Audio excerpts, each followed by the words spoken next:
Director ഇതിനു മുമ്പ് ചെയ്ത് ഉപചാരം ഉണ്ടാച്ചേ. അപ്പോൾ അത് നല്ല റെസ്പോൺസിബിൾ കിട്ടിയ ഒരു ചിത്രമായിരുന്നു. ഇപ്പോൾ സോഷ്യൽ മീഡിയയിൽ റീൽസ് ആയിട്ട് നല്ല ഹ്യൂമർ വർക്കൗട്ട് ചെയ്തൊരു ചിത്രമായിരുന്നത്. അങ്ങനെ ഒരു സേഫ് സോണിൽ നിൽക്കുമ്പോൾ ഇങ്ങനൊരു ജോണർ ഉണ്ട്, അത് ചലഞ്ചിങ് ആയിട്ടുള്ള പറഞ്ഞ ഒരു തിയേറ്ററിൽ കാണുമ്പോൾ വാവ്, അല്ലെങ്കിൽ ഇരിക്കുന്ന എഴുന്നേറ്റ് കൈ വയ്ക്കാനുള്ള ഉണ്ടാക്കുന്ന സിനിമ ക്രിയേറ്റ് ചെയ്യുന്നത് ചലഞ്ചിങ് ആണ്. എത്രത്തോളം ചലഞ്ച് ഉണ്ടായിരുന്നു ഇങ്ങനൊരു സിനിമ സേഫ് സോണിൽ നിന്ന് ഒരു ചലഞ്ച് ഏറ്റെടുത്ത് ചെയ്യണം എന്ന് തോന്നുന്ന ഒരു ഇൻസ്പിറേഷൻ എന്തായിരുന്നു? എപ്പോഴും എല്ലാ സംവിധായകരും ആഗ്രഹിക്കുന്നത് തന്നെ വ്യത്യസ്തമായിട്ടുള്ള സിനിമകൾ ചെയ്യാനാണ് ആഗ്രഹം. ഒരു ലോക്കൽ കല്യാണ വീട്ടിൽ നടക്കുന്ന ഞാൻ വെഡിങ് വീഡിയോഗ്രാഫറായിരുന്നു. ഞാൻ കണ്ട കാഴ്ചകൾ ഒപ്പിയെടുത്ത് ഏറ്റവും നല്ല ആർട്ടിസ്റ്റുകളാണ് എനിക്ക് ആ സിനിമയിൽ കിട്ടിയത്. അങ്ങനെ ഒരു ഹ്യൂമർ സിനിമയായിരുന്നു. അപ്പോൾ അത് കഴിഞ്ഞതിന് ശേഷം ഒരിക്കലും അതുപോലത്തെ ഒരു സിനിമ ചെയ്യാന്നുള്ളതിനേക്കാളും അപ്പുറത്ത് എനിക്ക് ഒരുപാട് അങ്ങനത്തെ സിനിമകളും കഥകളും ഒക്കെ വന്നിരുന്നു. ഞാൻ ഒരു ത്രില്ലറൊക്കെയാണ് മനസ്സിൽ ആലോചിച്ചത്, അതല്ലാണ്ട് വേറൊരു സിനിമ ആലോചിച്ചു. പക്ഷെ അപ്പോഴാണ് ഞാൻ പറഞ്ഞില്ലേ, നമുക്ക് നമ്മളുടെ ചില അനുഭവങ്ങൾ, ചില എൻ്റെ വീട്ടിലെ അല്ലെങ്കിൽ മറ്റുള്ള എൻ്റെ ഫ്രണ്ട്സിൻ്റെ ചില തീരുമാനങ്ങളാണ് എന്നെ ഇങ്ങനെ ഒരു കാര്യം ചിന്തിപ്പിച്ചത്. അപ്പോൾ ഈ സിനിമ ചിന്തിച്ച് തുടങ്ങി നമുക്ക് ഓഫ്കോഴ്സ് അതിലേക്ക് മാറാനൊരു ഇങ്ങനത്തെ സിനിമ ചെയ്യണോ വേണോ എന്നൊക്കെ ഡൗട്ടൊക്കെ ഉണ്ടായിരുന്നു. പക്ഷെ അതിൻ്റെ ഓരോ ഡിസ്കഷൻ കഴിയുമ്പോഴും ആ കൂടെ നിൽക്കുന്ന ആൾക്കാർ, അല്ലെങ്കിൽ പ്രൊഡക്ഷൻ സൈഡിലുള്ള ആൾക്കാർ, അല്ലെങ്കിൽ ജോണി ചേട്ടനെ പോലത്തെ ആൾക്കാർ, അങ്ങനത്തെ നമുക്ക് ഇതിലേക്ക് അതാവാം എന്നുള്ള കോൺഫിഡൻസ് വന്നിട്ട് നമ്മളെ നേരത്തെ പറഞ്ഞ ആ കാര്യമൊക്കെ മറന്നുപോയി. ഇതുപോലത്തെ സിനിമ സേഫ് ആവുമോ, അത് വിട്ടു. നമ്മൾ ഓരോ സിനിമയും നമ്മൾ ചെയ്യുമ്പോൾ ഇത് വലിയ വിജയമാവും എന്ന് വിചാരിച്ചിട്ടാണ് എല്ലാ സമയത്തും. പിന്നെ അതിന് ഏറ്റവും നല്ലൊരു പ്രൊഡക്ഷൻ സപ്പോർട്ട് വേണ്ട ഒരു സിനിമയാണ്. കാര്യം ഇതുപോലത്തെ ഒരു കണ്ടന്റ് നമ്മൾ പറയുമ്പോൾ അതുപോലത്തെ ഒരു പ്രൊഡക്ഷൻ നമുക്ക് വേണം. ആ സപ്പോർട്ട് ഈ പ്രൊഡക്ഷൻ സൈഡിൽ നിന്ന് ഉണ്ടാകും. പിന്നെ തീർച്ചയായിട്ടും ഗുണ്ടജയൻ സിനിമയാണെങ്കിൽ ഭയങ്കര സേഫാണ്. അതുപോലത്തെ സിനിമയാണെങ്കിൽ എപ്പോഴും നമുക്ക് എപ്പോൾ വേണമെങ്കിലും സെല് ചെയ്യാൻ പറ്റിയ സാധനമാണ് ഹ്യൂമറും ലവ് സ്റ്റോറിയൊക്കെ. ഇത് അതുപോലത്തെ ഒരു സിനിമയല്ല. പക്ഷേ ഈ സിനിമ ചെയ്തതിൻ്റെ പേരിൽ അരുൺ വൈകാറിൻ്റെ എന്നുള്ളതിൽ ഞാൻ ഭയങ്കരമായിട്ട് അഭിമാനിക്കുന്നുണ്ട്. മറ്റന്നാൾ സിനിമ റിലീസാണ്. അതിൻ്റെ റിസൾട്ടൊക്കെ ദൈവത്തിൻ്റെയും പ്രേക്ഷകരുടെയും കയ്യിലാണ്. പക്ഷേ ഞാൻ എൻ്റെ സിനിമാ ജീവിതത്തിൽ ഏറ്റവും അഭിമാനിക്കാവുന്ന ഒരു സിനിമയായിരിക്കും എന്നുള്ള തോന്നലുകൊണ്ട് എനിക്ക് നേരത്തെ പറഞ്ഞ ടെൻഷൻ. അലക്സിച്ചാ, ഇപ്പം പഴയ കാലമല്ല, ഇപ്പം കുറെ നാളിന് ശേഷം ഇങ്ങോട്ട് തിരിച്ചു വന്നെ നല്ല റിസ്ക് ആണ്. അല്ല, ഞാൻ പണ്ടും അങ്ങനെ സിനിമയോട് പാഷൻ ഉണ്ടെങ്കിൽ അങ്ങനെ തുടർച്ചയായിട്ട് സിനിമ എടുത്തിട്ടില്ല. ഞാൻ 95-ലാണ് ആദ്യത്തെ സിനിമ ചെയ്യുന്നത്, പത്ത് ഡോക്ടറാണ്. പിന്നെ അത് കഴിഞ്ഞിട്ട് മറവത്തൂർ കനവ്, കേരളം 10. പിന്നെ ഏറ്റവും എനിക്ക് അഭിമാനിക്കാവുന്ന ഒരു ചിത്രമാണ് ലക്ഷാധികാരി വരുമ്പോൾ. അപ്പം നല്ല സിനിമകൾ ഉണ്ടാവണം എന്ന് ആഗ്രഹിക്കുന്ന കൂട്ടത്തിലാണ്. നല്ല എന്നോട് ഏറ്റവും ഞാൻ ഇഷ്ടപ്പെടുന്ന ഒരു റൈറ്റർ ആരാണ് ഞാൻ പറഞ്ഞ ശ്രീനേട്ടനാണെന്ന് പറയും. സന്ദേശം സിനിമയാണ് ഞാൻ ഏറ്റവും ഇഷ്ടപ്പെടുന്ന സിനിമ. അപ്പം ഒരു ഗ്രൗണ്ട് നഷ്ടപ്പെടുന്ന കഥയാണ് രക്ഷാധികാരി വൈദ്യുവ്. അപ്പോൾ ആ സിനിമ കണ്ടു കഴിയുമ്പോൾ മനസ്സിനുണ്ടാകുന്ന ഒരു നൊമ്പരം. അപ്പോൾ അത് അംഗീകരിക്കപ്പെടുകയും ചെയ്തു ആ സിനിമ. അപ്പോൾ ഇങ്ങനെ ഒരു സബ്ജക്റ്റ് ഞങ്ങൾ ഡിസ്കസ് ചെയ്യുമ്പോൾ അപ്പോൾ അതിൻ്റെ ഒരു കോണ്ടന്റ് ഭയങ്കര റിലവൻ്റ് ആണ്. അപ്പോൾ അത് നമുക്ക് ചെയ്യണം. അപ്പോൾ ഇതൊരു കൊമേഴ്ഷ്യലി എത്രത്തോളം സക്സസ് ആവുമെന്ന് നമുക്കറിയില്ല. പക്ഷേ PK സജീവിൻ്റെ പ്രൊഡ്യൂസർ ഞങ്ങളെല്ലാവരും നാട്ടുകാരാണ്, ബാല്യകാല സുഹൃത്തുക്കളാണ്. അപ്പം അങ്ങനെയാണ് ഇങ്ങനെ ഒരു സിനിമയെ പറ്റി ചിന്തിക്കുന്നതും ഇങ്ങനെ ഒരു സിനിമ നടപ്പിലാവുന്നത്. അപ്പോൾ ഈ സിനിമ എനിക്ക് വളരെ ഉറപ്പുണ്ട്, ഈ സിനിമ കണ്ടിട്ട് ആരും ഇറങ്ങിയിട്ട് പറയില്ല അയ്യേ എന്തായി കാണിക്കും, ഒരിക്കലും പറയില്ല. അപ്പം അത് ഓൾറെഡി അങ്ങനൊരു അഭിപ്രായം കണ്ടവരും കഥ കേട്ടവരും ഒക്കെ പറഞ്ഞു കഴിഞ്ഞു. അത് ഇപ്പം ഇന്ന് കേരളത്തിലെ ചില പ്രമുഖ വ്യക്തികളുടെ മുമ്പിൽ നമ്മളൊരു പ്രിവ്യൂ നടത്തിയിരുന്നു. അപ്പോൾ സിനിമ കണ്ടതിന് ശേഷം അവർ എഴുന്നേറ്റ് നിന്ന് കൈയടിച്ചു. അപ്പോൾ അതിൽ ഒരാൾ വ്യക്തിപരമായിട്ട് പറഞ്ഞൊരു കാര്യമുണ്ട്. ഞാൻ ഒരു 4-5 വർഷമായി പല വേദികളിലും പ്രസംഗിച്ച് നടക്കുന്ന ഒരു വിഷയം നിങ്ങൾ വെറും 2 മണിക്കൂർ കൊണ്ട് പറഞ്ഞ് അതിൻ്റെ ഏറ്റവും അങ്ങേറ്റവും അതായത് കൺവിൻസിംഗ് ആയിട്ട് നിങ്ങൾ പറഞ്ഞു, ഹാറ്റ്സ് ഓഫ് ടു യു എന്ന് പറഞ്ഞു. കൈയടിച്ച പുള്ളി നമുക്ക് അപ്പം അതിൽ വലിയ ഒരു അഭിമാനമില്ല. ഇപ്പോൾ സിനിമ ഓടുകയോ ഓടാതിരിക്കുകയോ പറഞ്ഞ പോലെ ഒരുപാട് സിനിമകളുണ്ട്, മാറ്റിവെക്കണം എന്നൊക്കെ പറയുമ്പോൾ നമ്മൾ കുറച്ചൊക്കെ അങ്ങനെ മാറ്റിവെച്ച് വന്നതാണ്. പക്ഷേ നമ്മൾ ഇനിയും മുമ്പോട്ട് പോകുന്ന പടങ്ങൾ ഒരുപാടുണ്ട്. അതുകൊണ്ട് അതിനിടയ്ക്ക് നമ്മൾ ഇതിങ്ങനെ കൊണ്ടുപോവുകയും നിവൃത്തിയുള്ളൂ. പക്ഷെ അത് വേണ്ട. അപ്പം നമുക്ക് നല്ല കോൺഫിഡൻസ് ഉണ്ട്. വ്യത്യസ്തമായൊരു വിഷയമാണ് നമ്മൾ കൈകാര്യം ചെയ്തത്. അപ്പം മലയാളികൾ എന്നുള്ള നിലയിൽ ഈ സിനിമ കാണുമ്പോൾ നിങ്ങൾക്കത് മനസ്സിലാവും. നിങ്ങളെല്ലാവരും ഈ സിനിമയെ സാധാരണ ഇപ്പോൾ ഇതെല്ലാം പ്രൊമോഷൻ്റെ ഒരു ഭാഗമാണ്. എന്നാൽ പോലും ഈ സിനിമയ്ക്ക് നിങ്ങൾ ഒരു സ്പെഷ്യൽ സപ്പോർട്ട് തരണം. കാരണം ഇത് നമ്മുടെ വിഷയമാണ്, ഈ നാടിൻ്റെ വിഷയമാണ്. അങ്ങനെ ഒരു സബ്ജക്റ്റ് എടുക്കാൻ ഒരു പ്രൊഡ്യൂസറും ഇന്നത്തെ കാലത്ത് തയ്യാറാവില്ല. കാരണം അതിൽ കൊമേഴ്ഷ്യൽ സൈഡുണ്ട്. ഇതൊരു ചെറിയ സിനിമയല്ല, നല്ല പൈസ മുടക്കിയിട്ട് 10-70 ദിവസം ഇന്ത്യയുടെ പല ഭാഗങ്ങളിലായിട്ട് ഷൂട്ട് ചെയ്ത് അത്രയും പെർഫെക്ഷനോട് കൂടി ചെയ്തിട്ടുള്ളൊരു സിനിമയാണിത്. അപ്പോൾ അത് കാണുമ്പോൾ നിങ്ങൾക്ക് മനസ്സിലാവും. അപ്പം എല്ലാവർക്കും യുണൈറ്റഡ് അതൊരു ചെറിയ സിനിമ, ആർട്ടിസ്റ്റ് അങ്ങനെ നോൺ ആർട്ടിസ്റ്റ് ഒന്നുമില്ല അപ്പോൾ എന്നൊക്കെ പറയും. പക്ഷെ നിങ്ങൾ സിനിമ കാണുമ്പോൾ മനസ്സിലാവും ഇതങ്ങനെയല്ല. അപ്പോൾ നിങ്ങളുടെ ഭാഗത്തു നിന്നും ഒരു അഡീഷണൽ സപ്പോർട്ട്, ഒരു അഡീഷണൽ ഇതിൻ്റെ ഒരു മാർക്കറ്റിങ്ങിന് പ്രൊമോഷന് വേണ്ടി ഉണ്ടാവണം. കാരണം ഇതെല്ലാം നമ്മുടെ കഥയാണ്, കേരളത്തിൻ്റെ കഥയാണ്. ഇപ്പം ദയവ് ചെയ്ത് നിങ്ങളെല്ലാവരും, നിങ്ങളും സുഹൃത്തുക്കളും എല്ലാവരെയും സിനിമ കണ്ട് ഈ സിനിമ ഒരു വലിയ വിജയമാക്കി തീർക്കണമെന്ന് അഭ്യർത്ഥിക്കുകയാണ്. അന്നത്തെ പോലെ അല്ലല്ലോ ഇപ്പൊ തന്നെ പറഞ്ഞു, മാർക്കറ്റിങ്ങിന്റെ ഭാഗമാണ് ഇതെല്ലാം. അന്ന് സോഷ്യൽ മീഡിയ അങ്ങനെയൊന്നും ഇല്ല താങ്കളുടെ കാലത്ത്. പക്ഷെ അന്നൊക്കെ ഈ സിനിമ താങ്കൾ വിജയത്തിലേക്ക് എത്തുമ്പോൾ ഒറ്റ ദിവസം വെള്ളിയാഴ്ച എന്നുള്ള ദിവസം റിലീസ് ചെയ്യുമ്പോൾ തന്നെ അറിയാം. ഇന്ന് വെള്ളിയാഴ്ച എന്ന ദിവസം റിലീസ് കഴിഞ്ഞാലും പിന്നെ റിവ്യൂ ചെയ്യാൻ വേണ്ടി കുറെ ആളുകൾ വരും. ആ സിനിമയെ നന്നാക്കാനും ദോഷമാക്കാനും ആളുകൾ വരും. അതെങ്ങനെയാണ് താങ്കൾ കാണുന്നത്? റിവ്യൂ ചെയ്തിട്ട് ഒരു സിനിമയും ഇവിടെ നന്നായിട്ടില്ല. നല്ല സിനിമകൾ ഓടും. ഏത് സിനിമ നല്ല സിനിമകൾ ഓടാതിരുന്നിട്ടുള്ളത്? എന്നാൽ ഒരു മോശം സിനിമ റിവ്യൂ ചെയ്ത ഏതാണ്? ഒരു ഉദാഹരണം പറയൂ. മോശപ്പെട്ടൊരു സിനിമ റിവ്യൂ ചെയ്ത് നന്നാക്കിയിട്ടുണ്ട് എന്ന ആത്മവിശ്വാസത്തോടെ ആർക്കെങ്കിലും പറയാൻ പറ്റും? ഒരു സിനിമയുടെ പേര്. ചിലപ്പോൾ ഒരു നല്ല സിനിമയെ മീൻസ് മോശപ്പെട്ട ശ്രമങ്ങൾ ഉണ്ടാവാം നല്ല, പക്ഷേ നല്ല സിനിമ എന്തും മലയാളികൾ സ്വീകരിച്ചിട്ടുണ്ട്. അത് തിയേറ്ററിൽ ഓടും. അത് നല്ല റിവ്യൂ കൊടുക്കണമെന്നില്ല. മൗത്ത് പബ്ലിസിറ്റിയാണ് ഏറ്റവും വലിയ പബ്ലിസിറ്റി എന്ന് വിശ്വസിക്കുന്ന കൂട്ടത്തിലാണ്. ഇത്ര ഒരു ഗ്യാപ്പ് വരാനുള്ള കാരണം എന്താണ് താങ്കൾ? ഗ്യാപ്പൊന്നുമില്ല. ഞാനിടയ്ക്ക് നമ്മൾ കുറച്ച് ഒരു റിസോർട്ടിൻ്റെ കാര്യമായിട്ടൊക്കെ അതിൻ്റെ നടന്നു. പിന്നെ ഞാൻ പറഞ്ഞില്ലേ, ഇത് നമുക്കൊരു സിനിമ ഒരു ബിസിനസ് അല്ല. ഇപ്പോൾ നിങ്ങൾക്ക് എല്ലാവർക്കും അറിയാവുന്ന സിനിമ ഒരിക്കലും ഒരു ബിസിനസ് അല്ല. അത് നിങ്ങൾക്ക് ഇപ്പോൾ ഞാനൊരു പച്ചയായിട്ട് പറയുകയാണെങ്കിൽ, നിങ്ങൾക്ക് ഒരുപാട് പൈസ ഉണ്ടെങ്കിൽ, അതായത് ഈ മുടക്കുന്ന പൈസ തിരിച്ചു കിട്ടുമെന്ന് ഒരിക്കലും പ്രതീക്ഷിക്കാതെ വേണം സിനിമയിൽ പൈസ മുടക്കാൻ. ഒരു രൂപ പോലും തിരിച്ചില്ല. പണ്ടൊക്കെ നമ്മൾ സിനിമ എടുത്തു കഴിഞ്ഞാൽ ഫിലിം പറ്റിയെങ്കിലും ബാക്കി കിട്ടും, തലവെച്ച് കിടമെന്ന് പറഞ്ഞാൽ. ഇപ്പോൾ അതുപോലും ഇല്ല. അതാണ് അവസ്ഥ. ആ സമയത്ത് അങ്ങനെയാണല്ലോ, പെട്ടി ചുമന്നുകൊണ്ട് പോകുന്ന അവസ്ഥ. ഒരാൾക്ക് എടുക്കുമ്പോൾ അതായിരുന്നു. പക്ഷെ ഇപ്പം അതുപോലും ഇല്ല. നമുക്ക് മക്കൾക്കൊക്കെ പറഞ്ഞു കൊടുക്കാട്ടാ, ഞാനെടുത്ത സിനിമയാണ് പെട്ടിയിൽ ഇരിക്കുന്നു. ഇപ്പോൾ അതുമില്ല സാധനം. അപ്പോൾ അതാണ് സിനിമയുടെ വ്യത്യാസം. പിന്നെ അന്ന് ഈ സോഷ്യൽ മീഡിയാസ് ഇങ്ങനെ ഇല്ലല്ലോ. നമ്മൾ 90-കളിൽ ഈ 2017 പോലും ഇത്ര സ്ട്രോങ് അല്ല സോഷ്യൽ മീഡിയാസ്. അപ്പോൾ അതാണ് സിനിമയുടെ ഒരു. അപ്പോൾ ഈ സിനിമ ഞാൻ പറഞ്ഞില്ലേ, അതേപറ്റി നമ്മൾ ഇങ്ങനൊരു സിനിമ എടുക്കാൻ ധൈര്യം കാണിച്ചപ്പോൾ സിനിമ കാണുമ്പോൾ നമുക്ക് മനസ്സിലാവും ഞാൻ പറഞ്ഞത് സത്യമാണ്. അദ്ദേഹം വളരെ സത്യമാണ്. ഇങ്ങനൊരു സിനിമ കാലത്തിൻ്റെ ആവശ്യമാണ്. അപ്പോൾ ആരും ധൈര്യപ്പെട്ടില്ല. ഞാൻ ഓണസ്റ്റ്ലി ഞാൻ പറയും, ഇങ്ങനൊരു സിനിമ എടുക്കാൻ ഇന്നത്തെ കാലത്ത് ആരും ധൈര്യപ്പെട്ടില്ല. അപ്പോൾ ആ ധൈര്യം കാണിച്ച ഞങ്ങളെ നിങ്ങൾ അഭിനന്ദിക്കണം. അതെ അതെ, താങ്ക് യു. ജോണി ചേട്ടാ, അതിൽ നിന്ന് ഞാൻ ചോദിക്കുകയാണ്, ഇപ്പോൾ റിവ്യൂ സിസ്റ്റത്തിന്റെ കാര്യം നമ്മൾ കുറെ നാളായിട്ട് ചർച്ച ചെയ്തുകൊണ്ടിരിക്കുന്നത്. ഇപ്പൊ കഴിഞ്ഞ ദിവസം തന്നെ അസീസിക്ക സോഷ്യൽ മീഡിയയിൽ പോസ്റ്റ് ചെയ്തായിരുന്നു, പ്രിൻസ് ആൻഡ് ഫാമിലിയെ കുറിച്ച് നെഗറ്റീവ് റിവ്യൂ വന്നിട്ട് ഞാൻ ആദ്യം കണ്ടില്ല, പിന്നെ എന്റെ കൂട്ടുകാർ കണ്ടതിന് ശേഷമാണ് ഞാൻ നേരിട്ട് പോയി കണ്ടത്. അഭിപ്രായം ശരിക്കും പറഞ്ഞാൽ ഈ സിസ്റ്റം, അതിൽ ഓൺലൈൻ സോഷ്യൽ മീഡിയ അല്ലെങ്കിൽ ആ റിവ്യൂ സിസ്റ്റം കാരണം സിനിമകളെ നല്ല രീതിയിൽ അത് ബാധിക്കുന്നുണ്ട്, അല്ലെങ്കിൽ മൗത്ത് പബ്ലിസിറ്റിയാണ് സിനിമയ്ക്ക് വേണ്ടത് എന്ന് ചേട്ടൻ പൂർണ്ണ വിശ്വസിക്കുന്നുണ്ടോ? ഇതിൻ്റെ ഏറെക്കൊരു ഉത്തരമാണ് അച്ഛൻ പറഞ്ഞത്. ഒരിക്കലും മൗത്ത് പബ്ലിസിറ്റി ഇല്ല, ഏറ്റവും വലിയ പബ്ലിസിറ്റി. അതേപോലെ പബ്ലിസിറ്റി ഇല്ല. പിന്നെ കുറച്ച് നാള് വെളിച്ചത്തെ ഇരട്ടിക്കാൻ പറ്റുമെന്ന് ഞാൻ നാളെ പറഞ്ഞ പോലെ കുറച്ച് കഴിയുമ്പോൾ ആളുകൾക്ക് വെളിച്ചം അനുഭവപ്പെടും. അതായത് കറക്റ്റെന്ന് പറയും, പറഞ്ഞാൽ തെറ്റാന്ന് മനസ്സിലാക്കും. ആളുകൾ ജനം തിയേറ്ററിൽ കയറുന്ന അവർക്ക് രസിക്കാനുള്ള ഉണ്ടോ സംഗതി ഉണ്ടോ നോക്കിയിട്ടാണ് അവർ ഓരോ പടത്തിൽ നിന്ന് ഓരോന്ന് പ്രതീക്ഷിക്കും. ഇല്ലേ, ഇപ്പോൾ ദിലീപിൻ്റെ ഫ്രണ്ട്സ് ആൻഡ് ഫാമിലിയിൽ നിന്ന് എന്താണോ ആ ദിലീപ് സിനിമയിൽ നിന്ന് പ്രതീക്ഷിക്കേണ്ടത് അതെല്ലാം അതിനകത്തുണ്ടായിരുന്നു. അവർ ഹാപ്പി ആയിരുന്നു. അവർ അതുകൊണ്ടാണ് ഓരോ ദിവസം കഴിയുന്ന ഒരു കളക്ഷൻ ലോത്തായിരുന്നു. അപ്പോൾ അത് അനുഭവപ്പെട്ടതല്ലേ. മോനൊരു കോംപ്ലിമെന്റ്, ഏറ്റവും കൂടുതൽ ചോദ്യങ്ങൾ ചോദിക്കുന്ന മനുഷ്യൻ. സത്യം, ഞാൻ കഴിഞ്ഞ ഇന്റർവ്യൂവിൽ നിവിന് ഒരുപാട് ചോദ്യങ്ങൾ ചോദിക്കാൻ കഴിയട്ടെ, അങ്ങേക്ക് ഒരുപാട് ഉത്തരങ്ങൾ നൽകാൻ എനിക്ക് സാധിക്കട്ടെ എന്ന് ഞാൻ ദൈവത്തോട് പ്രാർത്ഥിക്കുന്നു. ഈ പരിവാർ സിനിമയിൽ വേറെ ആളുകളായിരുന്നു, നിങ്ങളെ തന്നെ പ്രൊഡക്ഷൻ ആയിരുന്നു.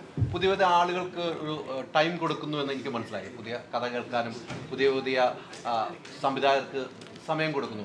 അങ്ങനെ ഇനിയുള്ള ഒരു യാത്രയും അങ്ങനെ തന്നെയാണോ മുന്നോട്ട് പോകുന്നത്? സിനിമയിൽ എസ്പെഷ്യലി ഈ കാലത്ത് ഒത്തിരി ടാലൻസ് നമ്മുടെ ചുറ്റുപാടുണ്ട്. ഇപ്പോൾ രഞ്ജിത്ത് ഞങ്ങളുടെ മോനാണ്. രഞ്ജിത്തിന് നമ്മളൊരു പ്ലാറ്റ്ഫോം കൊടുക്കുന്നു. അവൻ്റെ കഴിവ്, അവൻ്റെ ഹാർഡ് വർക്കും കമ്മിറ്റ്മെൻറ്റും പെർഫോമൻസിലായിരിക്കും അതിൻ്റെ സക്സസ്. ഈ ഓപ്പർച്യൂണിറ്റീസ് കിട്ടുന്നതാണ് ഏറ്റവും വലിയ ഇമ്പോർട്ടൻസ്. അപ്പം ഞങ്ങൾ ശരിക്കും സിനിമ, അലക്സ് പറഞ്ഞ പോലെ വേറെ കുറേ മേഖലകളിൽ ബിസിനസ്സുള്ള ആൾക്കാരാണ്. അപ്പം നമ്മൾക്ക് സിനിമ എന്ന് പറഞ്ഞതൊരു മണി മേക്കിംഗ് ഇൻഡസ്ട്രി ആയിട്ട് ഞങ്ങൾ കാണുന്നില്ല, ഒരു ബിസിനസ് മാത്രമായിട്ടല്ല. അതിലൊരു സ്നേഹവും പാഷനും ഉള്ളതുകൊണ്ടാണ് നമ്മൾ ഫിലിം പ്രൊഡക്ഷനിലോട്ട് വരുന്നത്. അലക്സ് പറഞ്ഞ പോലെ നമ്മളൊരു സിനിമ എടുത്തു കഴിഞ്ഞാൽ അത് സക്സസ്ഫുൾ ആവുന്ന ഒരു ഗ്യാരണ്ടി ഇല്ല. നമ്മൾ പൈസ ചിലവാക്കുന്നു, ഒരു 10-100 ദിവസത്തിനകം വലിയൊരു തുക ചിലവാക്കുന്നു. പക്ഷെ അത് തിരിച്ചു കിട്ടുമോ ഇല്ലയോ എന്നുള്ളൊരു 100% ഗ്യാരണ്ടി ഒരിക്കലും നമുക്കില്ല. പക്ഷെ അറ്റ് ദ സെയിം ടൈം നമ്മളൊരു പ്രോജക്റ്റ് ചൂസ് ചെയ്യുമ്പം, അതിൻ്റെ കാസ്റ്റ് ആൻഡ് ക്രൂ ടെക്നീഷ്യൻസിനെ ചൂസ് ചെയ്യുമ്പം നമ്മൾ അത്രയും ഇമ്പോർട്ടൻസ് കൊടുത്തിട്ടാണ് ചൂസ് ചെയ്യുന്നത്. Content, first thing content. എന്തുകൊണ്ട് നമ്മൾ ഈ കോണ്ടന്റ് ചെയ്യണം? നമ്മൾ ഡിസ്കസ് ചെയ്ത പോലെ ചിലപ്പോൾ ഈ സിനിമ എടുക്കാൻ ധൈര്യപ്പെട്ടത്, എനിക്കൊരു ധൈര്യക്കുറവും ഇല്ല ഈ സിനിമ എടുക്കാൻ. ബിക്കോസ് നമ്മളൊരു മെസ്സേജ് മാത്രം കൺവേ ചെയ്യണമെങ്കിൽ നമുക്കൊരു ഷോർട്ട് ഫിലിം ചെയ്തിട്ട് അതിനെ നമുക്ക് ഒരു ആൾക്കാരിൽ എത്തിക്കാൻ പറ്റും. പക്ഷേ ഒരു കമേഴ്ഷ്യൽ സിനിമ ചെയ്യുമ്പം അതിൽ സിനിമ പ്രേക്ഷകരെ സാറ്റിസ്ഫൈ ചെയ്യാൻ കുറേ ആസ്പെക്ട്സ് ഉണ്ട്. എൻ്റർടൈൻമെൻറ്റ് ഫാക്ടേഴ്സ്, ഇമോഷണൽ ഫാക്ടേഴ്സ്, കാണാൻ വിഷ്വലി ബ്യൂട്ടിഫുൾ സിനിമാറ്റോഗ്രാഫി, മ്യൂസിക്, ഇതെല്ലാം കൂടെ ചേർന്നാണ് കമേഴ്ഷ്യലി ഒരു സക്സസ്ഫുൾ മൂവി ആവുന്നത്. അപ്പം ഈ ആസ്പെക്ട്സിനെല്ലാം നമ്മൾ ആവശ്യത്തിന് ഉള്ള ഇമ്പോർട്ടൻസ് കൊടുത്ത്, ഈ സിനിമയിൽ കമേഴ്ഷ്യൽ ഫാക്ടേഴ്സ് ഉണ്ട്, നല്ല പാട്ടുകളുണ്ട്, നല്ല ഇമോഷണൽ മോമെൻറ്റ്സ് ഉണ്ട്, യൂത്തിനെ അഡ്രിനാലിൻ പമ്പ് ചെയ്യാനുള്ള കുറച്ച് ആസ്പെക്ട്സ് ഉണ്ട്. അപ്പം കമേഴ്ഷ്യലി എല്ലാ ഫാക്ടേഴ്സും ഉൾക്കൊള്ളുന്ന ഒരു സിനിമ തന്നെയാണ് UK. അപ്പോൾ യുണൈറ്റഡ് കിങ്ഡം ഓഫ് കേരളയിൽ ഇതിലും കുറേ ന്യൂ ആർട്ടിസ്റ്റിന് ഓപ്പർച്യൂണിറ്റീസ് കൊടുത്തിട്ടുണ്ട്. സാരംഗിയുടെ ഫസ്റ്റ് ഫിലിമാണ്. ഞങ്ങൾ നമ്മുടെ പ്രോജക്ട്സിലെല്ലാം ന്യൂ ടെക്നീഷ്യൻസ്, ന്യൂ ഡയറക്ടേഴ്സ്, ആർട്ടിസ്റ്റിനെല്ലാം നമ്മൾ ഓപ്പർച്യൂണിറ്റീസ് കൊടുക്കും. ഓപ്പർച്യൂണിറ്റി ആണല്ലോ ഒരു ആർട്ടിസ്റ്റിനെ ബ്ലൂം ചെയ്യാനുള്ള platform. So as a banner fragrant nature creations, film creations, ഞങ്ങൾ എപ്പോഴും ആ ഒരു പ്ലാറ്റ്ഫോം ഫോർ ഡിസേർവിംഗ് ടാലൻസ് തീർച്ചയായിട്ടും കാണും. പുതിയ ആളുകൾക്ക് സമീപിക്കാം.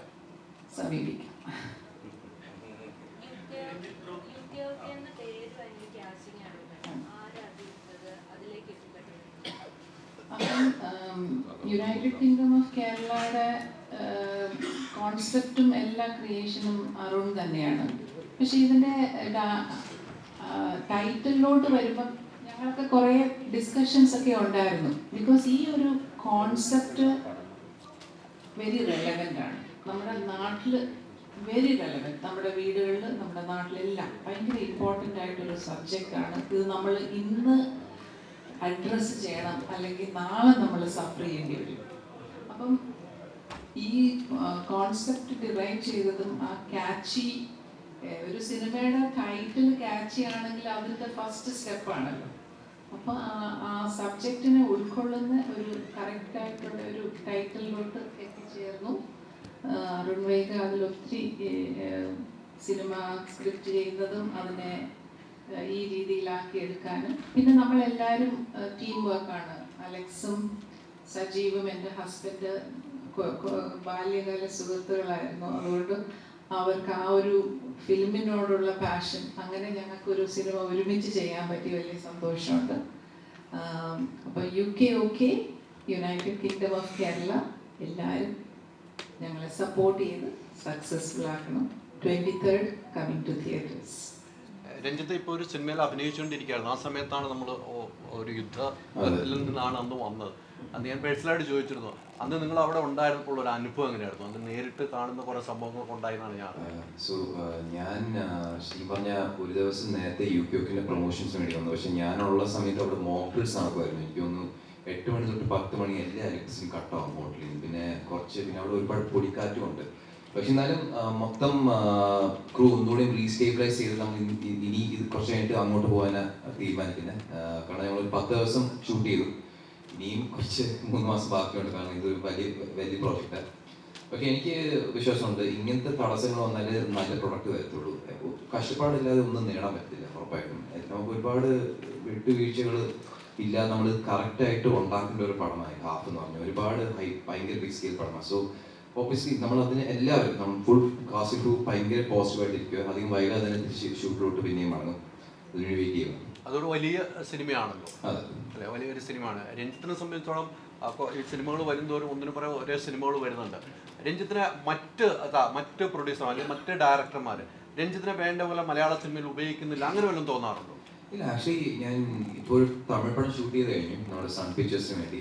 പിന്നെ വേറൊരു മലയാളം പടത്തിന് ഷൂട്ട് തുടങ്ങി. പിന്നെ അതിപ്പം കുറച്ചൊന്ന് ഒരു സ്കെഡ്യൂൾ ബ്രേക്ക് എന്തോ വന്നേക്കൊന്ന് കൺഫോമില്ല. പക്ഷെ എനിക്ക് തോന്നുന്നില്ല. കാരണം ഈ മേഖല എന്ന് പറഞ്ഞാൽ ഒരു ഗ്യാരണ്ടി ഇല്ലാത്തൊരു മേഖല എന്ന് പറഞ്ഞാൽ നമ്മളൊരു സ്ഥാനത്ത് നിന്നാൽ നമ്മൾ ഒരു സമയത്ത് നിന്നാൽ അവിടെ തന്നെ നിൽക്കണമെന്നൊരു ഗ്യാരണ്ടി ഇല്ല.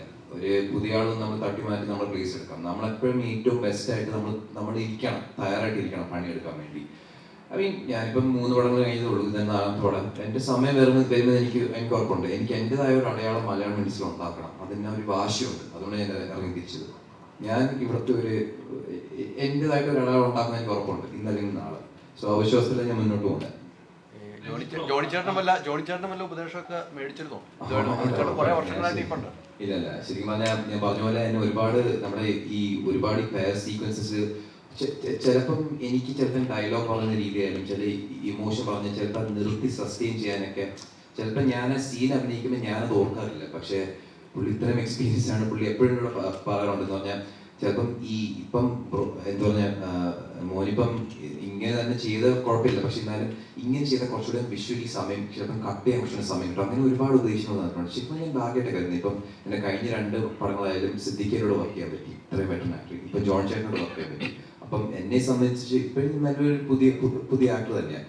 എനിക്ക് ഒരുപാട് എക്സ്പീരിയൻസസ്, ഇത്രയും വെറ്ററൻ ആക്ടേഴ്സിൻ്റെ കൂടെ ഇത്രയും ഇൻഡസ്ട്രി ഇത്രയും നാളുള്ള ആൾക്കാരുടെ ഒരു എക്സ്പീരിയൻസും ഗൈഡൻസ് കിട്ടാൻ ഒരു നിസ്സാര കാര്യമില്ല. അത് ഞാൻ എല്ലാ പടത്തിലും ഞാൻ ആ എക്സ്പീരിയൻസ് വെച്ച് ഞാൻ അടുത്ത പടത്തിലോട്ട് പോകുന്നത്. സോ വലിയ ഭാഗമായിട്ട് ഞാൻ കരുതുന്നത് മൊത്തമായിട്ട്. ജോണിച്ചേട്ടാ ഈ പറഞ്ഞതുപോലെ എനിക്ക് ആ ഒരു സാധനം പറഞ്ഞ ഒരു പോയിന്റാണ്, എനിക്കിവിടെ നിൽക്കണം, എനിക്ക് തെളിയിക്കണം എന്ന് പറയാം. അങ്ങനെ ഒരു വലിയ ധൈര്യത്തോടുകൂടിയാണ് രഞ്ജിത്ത് പറയുന്നത്. ആ ഒരു കലാകാരൻ പറയുകയാണ്.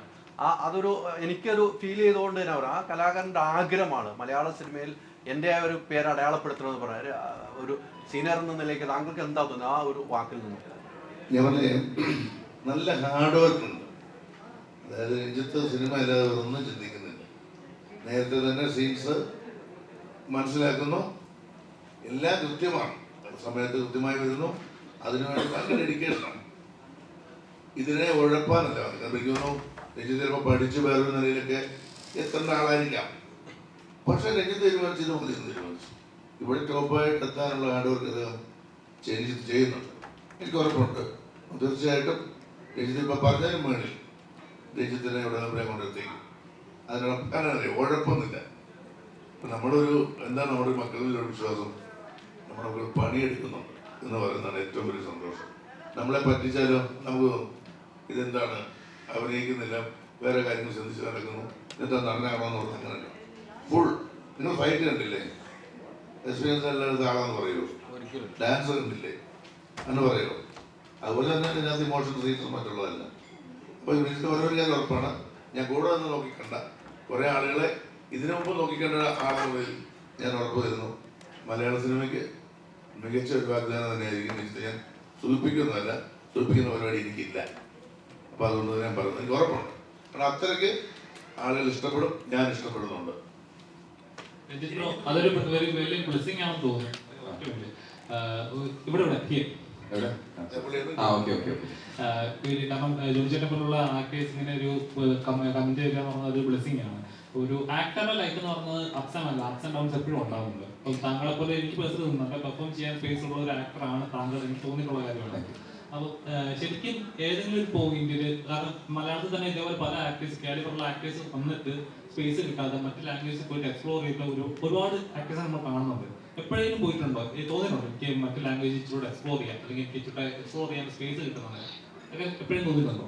അങ്ങനെ തോന്നുന്നില്ല. ഞാനിപ്പോൾ തമിഴ് പടം ചെയ്തെങ്കിലും എനിക്ക് ശരിക്കും ഈ മലയാളം ഇൻഡസ്ട്രിയിലുള്ള ഒരു സ്നേഹം കൊണ്ടാണ് ഞാൻ ഇതിൽ ഇറങ്ങി തിരിച്ചത്. കാരണം ഞാനിപ്പോൾ ഫീൽ ചെയ്തിട്ടുണ്ട്, ഇപ്പം നമ്മുടെ ഇൻഡസ്ട്രി വളരെ ചെറിയ ഇൻഡസ്ട്രി, പക്ഷെ നമ്മുടെ കോണ്ടന്റ് പറഞ്ഞാൽ ഇന്ത്യ മൊത്തം അറിയുന്ന ഒരു ക്വാളിറ്റി ഒരു കോണ്ടന്റ് നമ്മൾ പ്രൊഡ്യൂസ് ചെയ്യുന്നത്. പക്ഷെ നമുക്കതിൻ്റെ ചിലപ്പോൾ നമുക്ക് അധികം റിസോഴ്സസ് ഇല്ല, അത്രയും വലിയ ബഡ്ജറ്റ് ഒരു മറ്റേ അന്യഭാഷ ലാംഗ്വേജസ് എടുക്കുന്ന ഒരു രീതിയിൽ എടുക്കാൻ വേണ്ടി.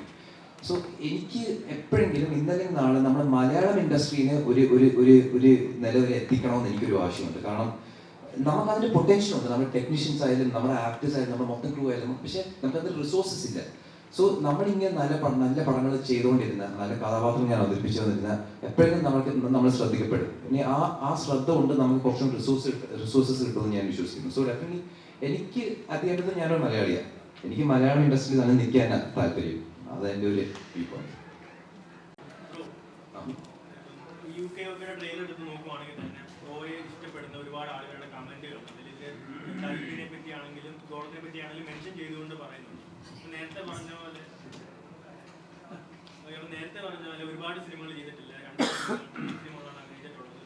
അപ്പം ഈ പുതിയൊരു നടൻ എന്നുള്ള നിലയ്ക്ക് ഇപ്പോൾ ഇത്ര ആളുകളുടെ ഒരു സ്നേഹം പിടിച്ചു വെക്കുക എന്ന് പറയുന്നത് ചെറിയൊരു കാര്യമല്ല, എല്ലാവർക്കും സാധിക്കുന്ന കാര്യമല്ല. അപ്പോൾ ഇവർ തരുന്ന ഒരു ആസ്പിറന്റ് ആക്ടറാണ്. അപ്പം ഇവരുടെ ഒരു സപ്പോർട്ടിന് തിരിച്ചൊരു മറുപടി അല്ലെങ്കിൽ റിപ്ലൈ ആയിട്ട് അവരോട് എന്താണ് പറയുന്നത്? നിങ്ങൾ കാരണം എനിക്ക് നിലനിൽക്കാൻ പറ്റുന്നത് ശരിക്കും പറഞ്ഞാൽ അതിൻ്റെ പ്രേക്ഷകരെ തീരുമാനിക്കുന്ന ഒരു നടൻ വിജയിക്കുക അവിടെ നിലനിൽക്കണോ വേണ്ടോ. കാരണം ഇവരെ എൻ്റർടൈൻ ചെയ്യാൻ വേണ്ടി ഞാൻ ചെയ്യുന്നത്. കാരണം ഞാൻ കൊച്ചിലെ കണ്ടു വളർന്ന ആക്ടേഴ്സും സിനിമകളും ഞാൻ ഒരു കൊച്ചിനൊരു എന്നെ ഇൻസ്പയർ ചെയ്തു ഈ മേഖലയിൽ ഒരു കാല് വെക്കാൻ വേണ്ടി. അതുപോലെ എനിക്ക് ഒരാളെയോ ഒരു വ്യക്തികളോ എനിക്ക് ചെയ്യാൻ പറ്റി, അത് വളരെ ഭാഗ്യമായിട്ടൊക്കെ കൺസിഡർ ചെയ്യുന്നത്. കാരണം നമ്മൾ ആക്ടേഴ്സ് എന്ന് പറഞ്ഞൊരു വളരെ ഇമ്പോർട്ടൻ്റ് ആയിട്ടുള്ള പ്ലാറ്റ്ഫോമും ഇൻഫ്ലുവൻസ് നമുക്ക് കിട്ടുന്നത്. ശരിക്കും പറഞ്ഞാൽ അത് നമ്മൾ ഒരു ക്യാരക്ടർ മതി അത് ചിലപ്പം അവരുടെ മനസ്സിൽ പറ്റിയിരിക്കാൻ വേണ്ടി. ഇപ്പം എനിക്ക് കൽബ്, കാരണം ഇപ്പോഴും ഞങ്ങൾ മിനിഞ്ഞാന്ന് കോഴിക്കോട് ബീച്ചിൽ പോയായിരുന്നു പ്രൊമോഷന് വേണ്ടി. ഇപ്പോഴും ഒരുപാട് ആൾക്കാർ വിളിച്ചത് കുഞ്ഞു പിള്ളേർ തന്നെ കാൽബോ എന്നാണ് വിളിക്കുന്നത്, എൻ്റെ പേരറിയത്തില്ല. പക്ഷെ എനിക്ക് അത് മതി സത്യം പറഞ്ഞാൽ. കാരണം ആ ക്യാരക്ടർ അവരുടെ നെഞ്ചിൽ പന്നി ഇരിക്കുക. അത് ശരിക്കും വേറെ ഒന്നും എനിക്ക് വേണ്ട. കാരണം ക്രിട്ടിക്കൽ അപ്രിസിയേഷൻ അതിനേക്കും കാലം നമ്മുടെ ക്യാരക്ടേഴ്സിനെ അവർ അപ്രിഷിയേറ്റ് ചെയ്യുക, ആ ക്യാരക്ടേഴ്സ് ഉൾക്കൊള്ളുക, അത് മതി സത്യം പറഞ്ഞത്. സോ ഡെഫിനറ്റ്ലി നിങ്ങൾ കാരണമാണ് ഞാൻ നിൽക്കുന്നത്. ഇനിയും എനിക്ക് നല്ല പടങ്ങൾ ചെയ്ത് നിങ്ങളെ എൻ്റർടൈൻ ചെയ്യണമെന്നുണ്ട്, ഒരു ആക്ടറായിട്ട് വളരണമെന്നുണ്ട്. സോ അതിനുവേണ്ടി നിങ്ങളുടെ സപ്പോർട്ട് വേണം. സോ ഇതുവരെ ചെയ്ത പോലെ നിങ്ങൾ എന്നെ സപ്പോർട്ട് ചെയ്യാൻ എൻ്റെ ജേർണിയിൽ മുന്നോട്ട് അത്രയും പറയാനുണ്ട്. നല്ല സിനിമകൾ ഒരിക്കലും മലയാളികൾ കൈവിട്ടിട്ടില്ല. ഇത് അതുപോലൊരു വലിയ ഹിറ്റായി മാറട്ടെ ഞങ്ങൾ ആശംസിക്കുന്നു. പറഞ്ഞ പോലെ ഒരു സ്പെഷ്യൽ കൺസിഡറേഷൻ തീർച്ചയായിട്ടും നിങ്ങൾ അങ്ങനത്തെ സപ്പോർട്ട് വേണം, നിങ്ങൾ ഭയങ്കര ആഗ്രഹിക്കുന്നുണ്ട്. പിന്നെ ലാലേട്ടൻ്റെ ബർത്ത്ഡേ UK ടീമിൻ്റെ ഒരു ബർത്ത്ഡേ.